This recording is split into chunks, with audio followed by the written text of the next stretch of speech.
अस्सलामुअलैकुम।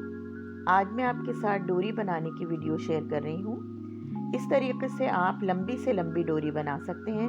ये डोरी हमें डिज़ाइनिंग में हमारे काम आती है, लूप्स बनाने के काम आती है और लटकन वगैरह बनाने के लिए यूज़ होती है हमारे। तो हमें इसको अक्सर बनाने में थोड़ी सी दुश्वारी पेश आती है, लेकिन इस तरीके के ज़रिए आप जब डोरी बनाएंगे तो कोई परेशानी नहीं होगी। सबसे पहले हम ये सिंगल बूट का इसमें इस्तेमाल करेंगे।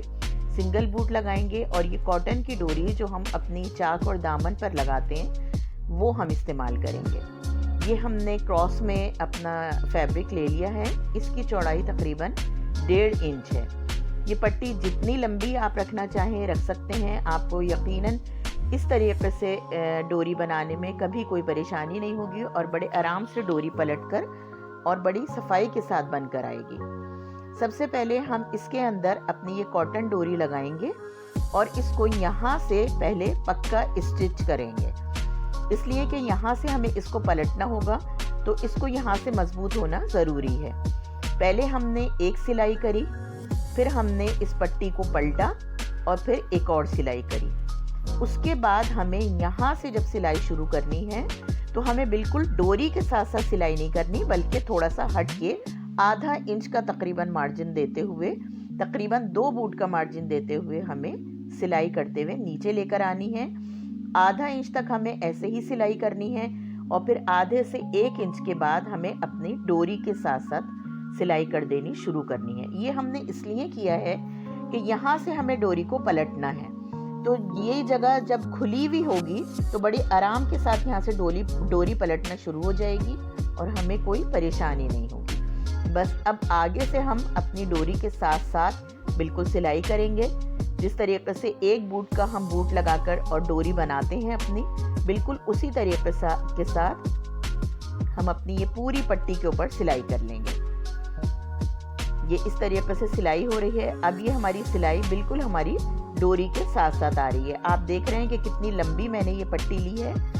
कहीं इसमें कोई जोड़ भी नहीं था, लेकिन अगर जोड़ भी आ रहा हो तो आप उसको इस्त्री की मदद से खोल लें। अब इस कॉर्नर को हम सुई धागे से 2-4 टांके और लगा के और मज़ीद और पक्का कर लेंगे, क्योंकि जब हम डोरी को खींचेंगे तो डोरी पर प्रेशर पड़ेगा और फिर वो वहाँ से निकल सकती है।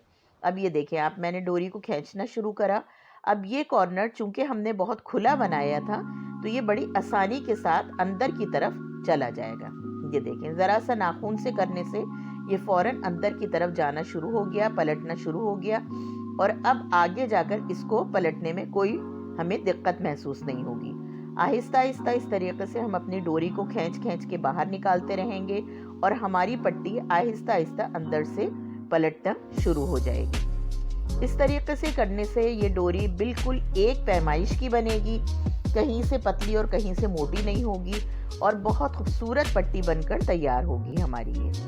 ये देखें आप, कोई परेशानी नहीं हो रही और आहिस्ता आहिस्ता इस तरीके से जहाँ कहीं ये अटक रही हो वहाँ पर आप नाखून की मदद से थोड़ा सा इस पे प्रेशर देके और इसको बहुत आसानी के साथ पलट सकते हैं। आपको कोई परेशानी नहीं होगी और पूरी डोरी हमारी ये इस तरीके से बनकर बाहर आ जाएगी। आप देखें, एंड तक हम पहुँच गए हैं और आहिस्ता आहिस्ता ये डोरी बाहर निकलना शुरू हो गई। इस तरीके से हमारी ये पूरी डोरी बनकर तैयार हो गई है और बहुत खूबसूरत और बहुत साफ़ सुथरी ये डोरी बनकर तैयार हुई है। हम दूसरे तरीक़ों से जो डोरी बनाते हैं उसमें कहीं से पतली हो जाती है, कहीं से मोटी हो जाती है, तो फिर वो उस डोरी में खूबसूरती नहीं रहती। ये देखें, ये पूरी डोरी बनकर हमारी तैयार हो गई है। इसका कॉर्नर से हम इसको अब डोरी को कट कर देंगे और दूसरे कॉर्नर से भी आगे से जो ये हमारा थोड़ा सा खुला हुआ हिस्सा है यहाँ से हम इसको कट कर देंगे और हमारी पूरी डोरी बहुत खूबसूरती के साथ बनकर तैयार हो गई है। आप देखें, ये बिल्कुल एक जैसी डोरी बनी है, कहीं से भी पतली और मोटी नहीं बनी है। मुझे उम्मीद है आपको ये वीडियो अच्छी लगी होगी। अगर अच्छी लगी हो तो इसको लाइक कर दीजिएगा, शेयर कर दीजिएगा। अल्लाह हाफिज़।